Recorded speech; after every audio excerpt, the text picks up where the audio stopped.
கர்த்தருடைய பரிசுத்த நாமத்திற்கு ஸ்தோத்திரம். இன்றைய நாளுக்கான தேவ வார்த்தை லேவியராகமம் 26ஆம் அதிகாரம் 11, 12 மற்றும் 13ஆம் வசனங்கள். உங்கள் நடுவில் என் வாசஸ்தலத்தை ஸ்தாபிப்பேன். என் ஆத்துமா உங்களை அரோசிப்பதில்லை. நான் உங்கள் நடுவிலே உலாவி உங்கள் தேவனாயிருப்பேன்.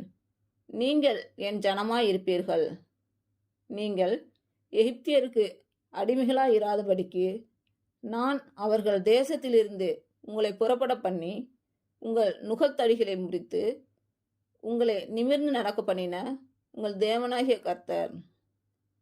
இன்று பிறந்த நாள் மற்றும் திருமண நாள் காணும் அனைவருக்கும் இயேசு கிறிஸ்துவின் நாமத்தினாலே வாழ்த்துக்கள். கர்த்தர் உங்கள் பலவீனங்களை மாற்றி உங்களுக்கு பலத்தை கட்டளையிடுவாராக. கர்த்தர் உங்களையும் உங்கள் பிள்ளைகளையும் உங்கள் பிள்ளைகளின் பிள்ளைகளையும் ஆசீர்வதிப்பாராக. கர்த்தர் உங்களோடு இருந்து உங்கள் பணிகளையும் பயணங்களையும் ஆசீர்வதிப்பாராக. ஆமேன்.